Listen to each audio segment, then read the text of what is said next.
We're getting very personal here. I feel like I'm on The Bachelor. Like an introvert, like I was super quiet. I didn't like to like raise my hand and like, you know, be vocal. I told my parents that and they had no idea. And I was like, yeah, I think the song is doing pretty well. And like, it's actually the #1 song in the world. So yeah, I would tell like coworkers too. And they were like, oh, that's cool, man. Like that's great. And I think too, nowadays, it's like mental health is always, seems like mental health is like the hot thing to talk about, which I hate even saying it like that, but it really is like on everyone's mouths these days. So I think it's a good time to speak on it, and it kind of came together nicely with the times that we're in. And Chelsea Clinton went to, crazy, I actually forgot about that. Chelsea Clinton came to my show at Irving Plaza in New York.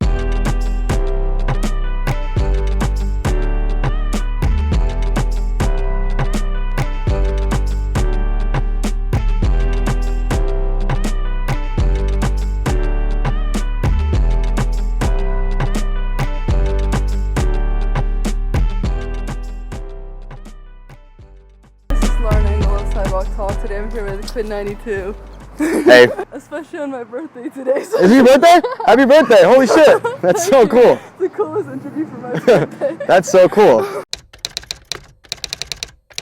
So you're born in, was it north of Detroit, like green, how do you say it? Grosse Pointe. Grosse Pointe. Yeah. Just outside Detroit, like 5-10 minutes. Which is really crazy because like Grosse Pointe itself is a really nice neighborhood. Pretty wealthy. I didn't live on like towards the wealthier side, but it's pretty like people do good for themselves that live there. And then you go 5 minutes away and you're in Detroit, which is like a totally different world. So that was really interesting growing up and kind of like dealing with that like paradox of like environments and stuff. And yeah, it was cool, but I love Detroit so much. I went there tons growing up and sporting events and concerts and all that stuff, so yeah. And are your parents originally from there as well? Or? Yeah, they're from Michigan. They're from a little outside Detroit, from Warren, Michigan, so yeah, there's not much around that area. Yeah. But yeah, Metro Detroit, same area. But you're originally Polish, right? Yeah, Polish. Last name's Temrowski, so super Polish. And like, I love Polish food. I go to this place called Polish Village in Hamtramck. If anyone from Michigan is watching this, definitely knows what I'm talking about. It's like the best Polish food ever, and just like hearty, like really bad for your stuff food. I'm obsessed with. So was that your grandparents or great grandparents who were originally? That's a great question. I want to say it was my dad's great grandpa or something. Like, yeah, I don't know the exact lineage, but I should do like Ancestry.com or something to figure it out, you know. What do your parents do? My dad owns a funeral home, actually, and my mom was a nurse for like 30 years. So my dad with the funeral home was really interesting growing up because I was around like kind of like a depressed environment, you know, because he's like always comforting people who are dealing with, you know, loss and stuff. So that was really interesting as me like growing up and stuff. And I don't know, it's kind of like rubbed off, I guess, like how I cope with like people passing away. Like it's, I don't know, I'm like really numb to it, which isn't like the best thing in the world, but I don't know, like I've seen how my dad deals with it, and he has to just put on this face of like, okay, it's gonna be okay. And it's good, but like, you know, it's not exactly like, I didn't want to go into that business because I didn't want to be around such like sadness all the time, you know? And seeing family members cry and stuff, so music was definitely a cooler outlet for me to go into, Where do you think of your creative side from? I don't know, actually. You know, like my mom is my parents aren't like, they're not creatives, like they're not musicians, they're not like painters, they're not writers, they're like, it's kind of funny how I am doing what I'm doing. I don't know where I got it from, but I think the one thing I will say is they're big music lovers, they're big fans of music, so a lot of what they played around my house growing up, a lot of like Motown music and soul music is like what I got brought up on, and that's like the early stuff that I listened to, and I just like danced naturally like to it, and but no, it wasn't like my dad was like a aspiring musician or something, you know, like he sings and stuff when he's like drunk or whatever, but it's not like he's like professional by any means. So definitely I would say just, you know, it rubbed off on me from my parents playing it around the house a bunch, and just they went to a bunch of concerts growing up, so I kind of just wanted to do what they were doing. I thought it was cool, and then I figured out I love music, so I just kind of stuck with it. And you have a twin brother? Yeah, I have a twin brother. Is he also into music? He's into music. He's into music in the sense that he likes music, but he's not like a musician, or he doesn't have like a musical bone, really.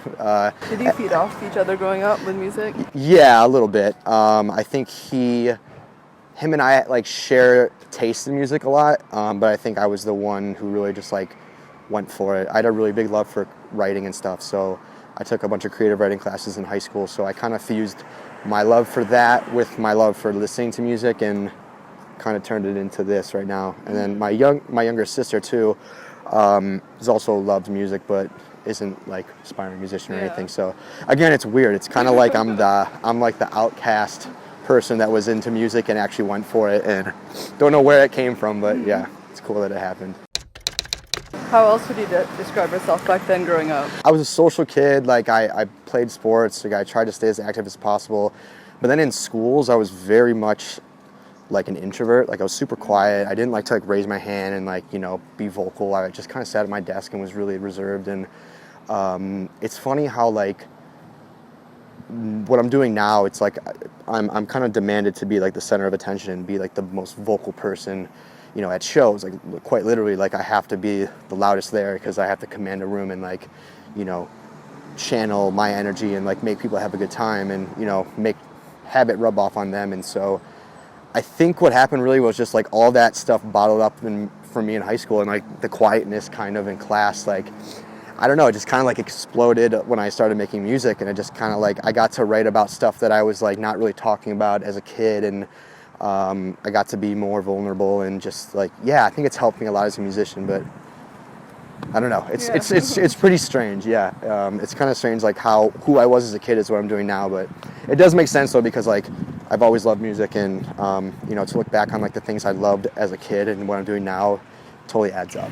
So yeah. What specifically clicked to you to start music? There wasn't like really a specific moment. When I was making music, it was right around the time of like, if you remember like Good Music All Day and like those really like This Song Is Sick, like the really established blogs on the internet that really dictated like music at the time, kind of, and this was prior to Spotify. So I started seeing people like rappers, like white kids, like from like suburbs like myself, and kids in high school and college, like on these channels, and it wasn't just white kids, but like kids like that I could familiarize myself with were on these channels and these blogs. And I was thinking to myself like, oh, it's really cool, like I would love to like try and write music or something. Like I was into music, but I was like, I feel like I could like do that in a sense, because I liked storytelling, I like to, you know, perform and entertain people. So I kind of went for it, and I got like a couple like people responding back to me and like small traction, but nothing crazy. And then one day, I think it was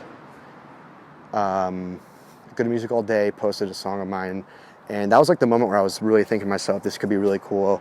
You know, people could actually like be into this, and I kind of went for it full time after that. And I had been working with Alex, who you've interviewed, Ayokay, and him and I just kind of went for it, and he executive produced my first 2 like EPs, and we kind of cultivated this little following in Michigan. And it's really cool to see things kind of grow and expand just from like the Midwest. What was the turning point for change your name from Mike T? Oh, I was in college, and I can remember this to this day. I was sitting in Alex's apartment, or I think it was his friend's apartment at the University of Michigan, and I was like, dude, I need to change my name. Mike T is way too like nickname-ish, you know. It sounds like something you like, you know, you just call your friend at school, and like, you know, and that's how I got the name, like literally. So I was like, I want to find something that's different, and I was like, what about Quinn? And like, I had this acronym, and it stood for quit unless your instincts are never neglected. So it was a name, but it also was like, there was meaning behind it, which meant like, you know, if you're aspiring to do something and you might not want to tell people about it, or you're a little more reserved, a little more of like an introvert, like I really urge people to do it, because like I just think life's too short not to try to go after what you want to do in life. And that was really me. Like I was said, like that was me as a kid who's just, I kind of didn't really talk about my true like dreams and stuff and aspirations. Like I kind of was more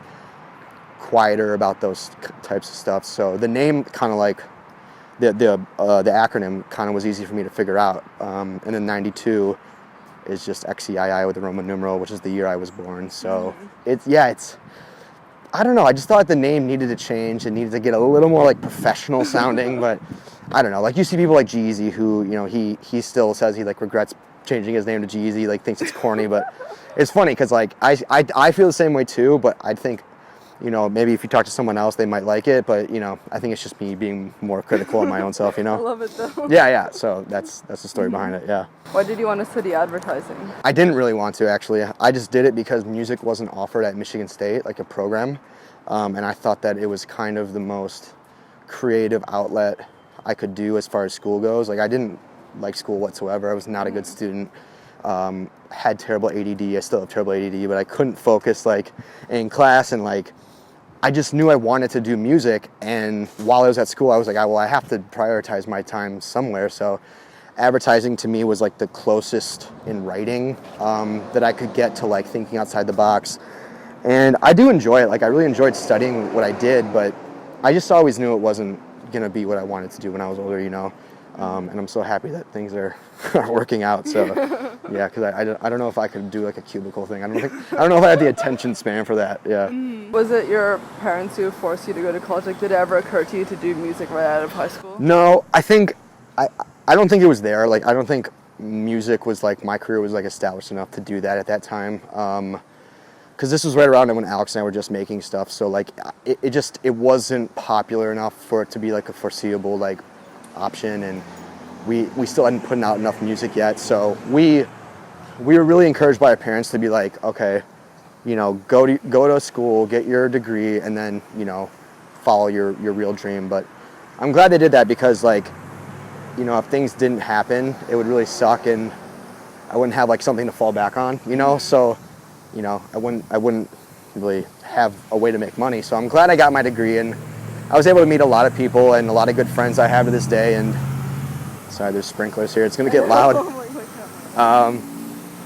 Yeah, and being actually at school was like one of the reasons I think things worked out for me, was because I met so many people in like the fraternity that I was in, who then shared my music with friends of theirs back home, and then those friends shared music with those friends, you know, and so it was like such a word of mouth type thing. So like I joked that like music, like I would have been probably farther in my career had I not gone to college, but I think I also probably wouldn't be where I am right now if I didn't go to college, because, you know, those friends of mine helped so much with just like expanding the network of who was listening to my stuff. And yeah, so it all kind of worked out nicely. So I think there was definitely a reason for me to go to school. But I also love college too. It was like the best 4.5 years of my life. So Where was your career at by the point you were graduating? it was getting popular for sure.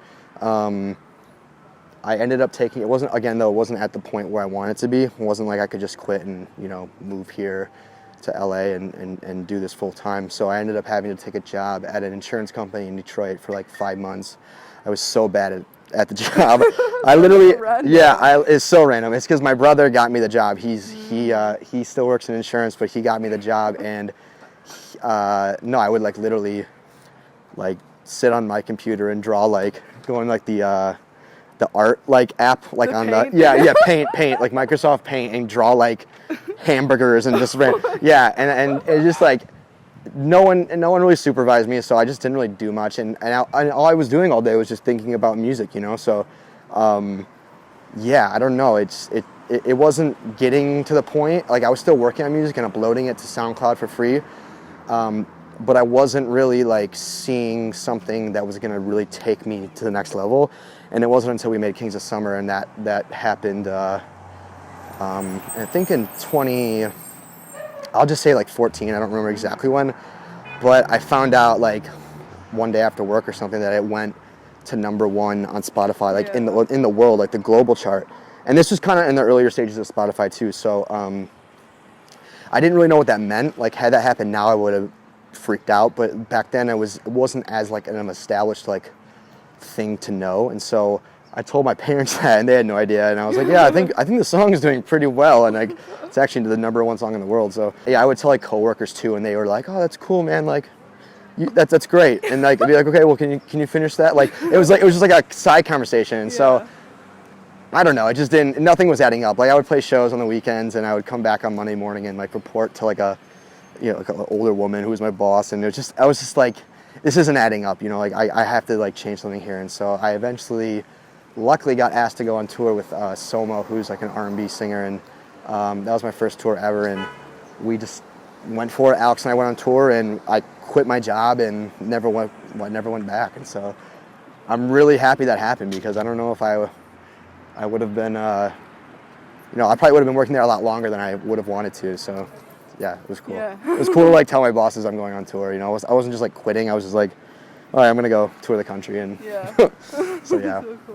What was the next momentum after that? So tour ended, and then I think what it was is we started working on like my debut album, and I'm sorry, in between then, with Kings of Summer doing what it did, we ended up getting signed to Columbia. This was maybe like months after the tour. It's hard to remember these stuff. These things actually. I should like write this out more often. But yeah, like the timeline. But yeah, I think after the tour, we ended up getting signed, and then we moved out here to LA. And it was cool because I think after the tour, we were like, okay, Alex and I talked. We're like, we're definitely moving to LA. This is the goal. Like, music's gonna happen. Like, we're determined. Let's do it. And then right around that time, before we even left, and while we were saving money, we got signed. And so, the money from that deal definitely helped us be like, okay, this is the time to do this. So I think doing that was huge for us. We got out here, and then I spent like a year working on The Story of Us, which was my debut album, and kind of the rest is history. And like now I'm working on my second one that comes out. Yeah. Or it's pretty much done, actually. I shouldn't say I'm working on it. Exactly a month. Yeah, it comes out February 15th. So slight little plug, but yeah, it's crazy. It just all really flew by really fast, but so much happened in it. I felt like it was quick, but so much has happened up to this point. And so I try to like just kind of sit back once in a while and just like reflect on how much has happened. But it's tough when like this industry is like so demanding of like so much of you, and it works so quickly, Yeah. But it's good so far, yeah, for sure. Actually, back then, did you have any mentors? I mean, you didn't really have any peers around you who are in the music industry. So how do you know like who to trust or who to talk to and stuff? So I met my manager Jesse through a mutual friend of ours at Michigan State, and we hit it off. And he's really been, he's gonna love this right now, but he's definitely been a mentor in the sense that I can trust what he says. And I didn't know anything about the music industry prior to having a manager. I was really naive, and I thought I could kind of just do all this on my own. And it wasn't until he kind of took Alex and I under his kind of umbrella that we really started to understand how this business works and what to look out for, what to avoid, what to like, just the ins and outs of it. And so he's been someone I can definitely trust and lean on and ask questions for, and someone I can definitely just like channel my stress if I have any, or happiness or whatever. So it's definitely someone you really want in your corner, and he's one of my best friends now. So yeah, it's interesting, like you said, because I didn't have people in my family that I could like ask questions about, because they don't know how the industry works or whatever. So no, I met him, Jesse, and then we've been, he's been my manager ever since. And along that, I've signed with Columbia, so I have my team now, and there's so many people in my corner that really try to help me out and just steer me in the right direction, but still let me do my own thing creatively. They're not forcing me to do anything different, but they definitely give me advice on like, okay, like this is the best opportunity for you, or don't do this or don't do that, or I don't know. It's all kind of random, but yeah. How did you meet the rest of the people in your crew, like Chelsea, Cutler? Alex's claim to fame, as he puts it, is he found Chelsea on SoundCloud, and they were exchanging messages, I should say, just saying like, hey, I love your music, and likewise she would say the same. And one day, I think like a year after that, after the initial messages, they actually met up in a studio in New York and recorded some music together. And then we ended up meeting at one of my shows in New York at, I think it was Bowery Ballroom, and we just kind of have been friends ever since then. So it's been like 2 years now, or I think 2 years, yeah. But no, Chelsea's great, and I think she's super talented and has so much, left in her career, as I think we all do. And then Jeremy, funny enough, with me on SoundCloud, messaged me, Zucker, and reached out, and we collabed soon after that. And so it's funny, like Chelsea messaged Alex and Jeremy messaged me, and then they eventually came into our kind of little collective, and it's just so cool to see them expand and start to really get as much buzz as they are, because they're both incredibly talented artists, and they both deserve it so much. So yeah, it's really cool to like see people you've known from like the ground up really succeed and see them do awesome things. So yeah. How did you realize it was the right time to sign with Columbia? Like, were you scared that you didn't really put much out yet and didn't really establish your brand? Yeah, I thought it was the right time because I knew this is what I wanted to do, but I also knew I needed the help of a bigger hand that was like in the pot, so to speak, and like knew more about the business than I did. So yeah, I just thought a label was the best decision, but Columbia specifically because they knew what I was trying to do and they didn't want to take anything away from me because they approached me when I already had a fan base, which was really nice. So I kind of already had things going for me, luckily enough, and they were just like, listen, we want to add you to the roster, but we don't want to change what you're doing, you know, and it's been like that ever since. So they've been really, really cool with the creative process and not, you know, stressing me on being like anybody else. You know, they'd let me kind of do my thing, and that's the best thing from a label, yeah. And your song Sad Still, is that about your own anxiety? Or? Yeah. So the whole album really is like the kind of common narrative about it is mental health and just all the things that I kind of dealt with in Michigan and how I brought that to LA and how it's always followed me even as an adult now. So Sad Still particularly though really touches on it well. It's like the strongest anxiety song on the whole album. Like the whole thing is about it, and it's funny. It's like the choruses are more melodic and calm, kind of like what it feels like to be chill, and then the verses are really like intense with drums. And it's like what I tried to do was I tried to represent what like an anxiety attack feels like through sound. And so some people are catching on to that right now, which is cool. But yeah, the song's definitely about how I've dealt with it and how I deal with it now, and you know how I deal with it on the road, and just how I put it into my music. And I'm finally kind of coming to terms with it and like learning to talk about it more, which is really cool. So, and I think too nowadays it's like mental health is always seems like mental health is like the hot thing to talk about, which I hate even saying it like that, but it really is like on everyone's mouths these days. So I think it's a good time to speak on it, and it kind of came together nicely with the times that we're in, and you know the chance for me to speak on it I think is like welcoming by people. You know, it's not like taboo anymore. So yeah. And was it true that the Clinton's daughter went to one of your performances? Was it Irving? Did she go in the end? Yeah. Chelsea Clinton went to crazy. I actually forgot about that. Chelsea Clinton came to my show at Irving Plaza in New York, and yeah, like. How did he know that she was coming, or what? A friend of hers, who's a friend of my manager's. Really long story, but this guy came by and messaged us and was like, "Hey, Chelsea, and you know, her husband would like to meet you and stuff." And I was like, "What?" It was like, and mind you, it's like 10 minutes before I'm going on stage, so my whole world's like thrown upside down because I'm trying to prep for the show, but then again, you have like a Clinton coming saying hi. So oh my god. Yeah, but it was really cool. Like she tweeted our like me and Chelsea's show out, and she was just like, you know, tagged us both, and it was sweet. Like it was just a really cool thing to see, like somebody who is so far removed from music, but is still like a public figure to be into what we do. And yeah, it was really cool to talk to her and just kind of, you know, get to perform for her, I guess. Yeah, it was crazy. What are your inspirations for your album coming up? There wasn't anyone necessarily in particular that I was inspired by to make the album, or like certain songs.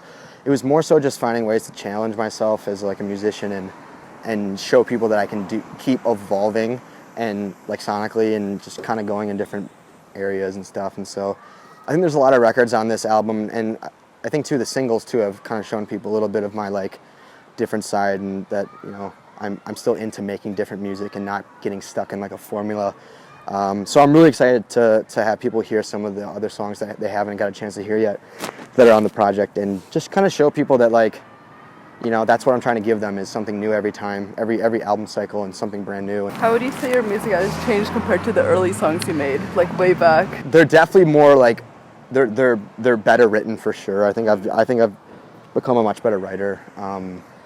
They're structured better too, and they just sound more mature. I think I've matured as a person. Like, I'm getting married in May, and you know, it's just thank you. And I don't know, like, things have just happened to me that have like naturally matured me, and so I think that just reflects onto the music like anything else. Like, I think everything in my like life right now I just look at differently, and particularly music. You know, I've just decided to, you know, I write differently than I was in college, for example. Like, I've experienced different things now, and I think so if you compared it now to years ago, it's just like I've lived more, you know, and there's more I've seen, and there's more that I know, and there's, I don't know, like, it's like I've gotten a little wiser, like like slightly, but not by much at all. Through doing a bunch of sessions with people, I've learned easier ways to write songs that are catchy instead of trying to like, you know, bang my head against the wall and like figure it out. You know, you kind of have to I've learned that you kind of have to accept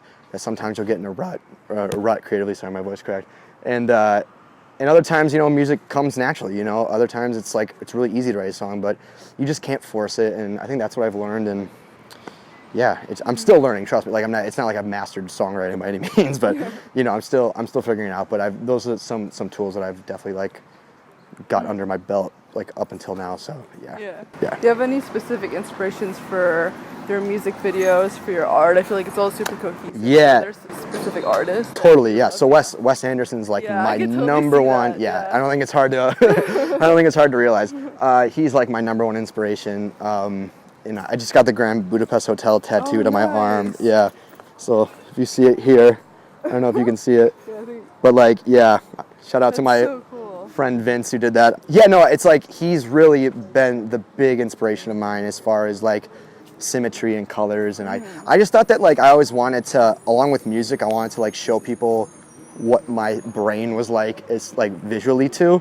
And like that's just the stuff I love, is like colorful, really organized looking shots. And I'm so happy that I went with it because it's really a good representation of like who I am, I think. And yeah, but Wes Anderson's like literally the inspiration behind it. There's no one else. I shot your LA show with the sofa right in the back. Yeah. That was so cool in the shots. Yeah. We're gonna try to keep some of that symmetrical stuff for the next tour, but you know, I appreciate that. Yeah, and that was at the Fonda, right? Yeah, exactly. Mm-hmm. What would you say have been your biggest challenges so far, other than anxiety? I mean, aside from, you know, I think things that everyone goes through, like you said, anxiety. I don't know. I think just balancing work with like relationships and I guess like life outside of work, and just finding ways to not get too wrapped up in what it is that I do. Because it's interesting, because like music's my favorite thing to do in the whole world. And it just so happens I get paid for it. So it's funny how like I could work, you know, like a 7-hour day, let's say, in the studio, and I go home, and, you know, most people unwind in different ways. They get back from their job and they watch TV because that's like their favorite, like they love to binge watch, and I do too, trust me. But like when I get out of work, it's like I'm still focused on music because I just love, like I listen to Spotify all the time. Like I'm still surrounded, so it kind of always follows me. So it's a challenge sometimes to figure out ways to divide the two and realize that, you know, work's work and like downtime is downtime and stuff. So I've been choosing to do stuff that's a little different than just listen to music all the time. So, which is good. Like I'm reading more lately, and what kind of books? I'm reading a lot of mental health stuff's actually been on my mind lately, and I mean quite literally. But there's some books that I've gotten that like deal with that, but. There's also like Wes Anderson books like from his films, like with like really cool descriptions of like his movies. But I need to, if you have any recommendations, tell me off camera, because I need to buy like a good book off Amazon or something that I can bring on like these like long plane rides that I do, you know. Exactly. And again, like something to kind of burn my time than just going through Spotify or listening to my own demos and stuff. It's exhausting. So yeah, reading's a really cool escape that I'm like realizing. And I used to hate it, but now I'm actually really liking it. So yeah. What does love mean to you? Ooh.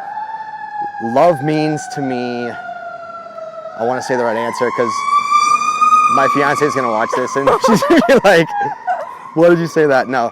I think it means like loving someone, I guess, means someone that you can just always rely on and is good, is good for you, I guess, and despite differences or stuff that you go through. And I think that's really like how I would describe it, but I don't know. Everyone has their own definition. It's such a very loosely thrown term too. Like, I don't think you can really say it about someone, or for example, if you've been in love, it's kind of a hard term to define even, you know? So, I don't know. That's how I would say it. Just like, it's like when you know, kind of, you know, like that's the most uneducated way I could put it. But what do you love about, is her name Macy? Macy's personality. We're getting very personal here. I feel like I'm on The Bachelor.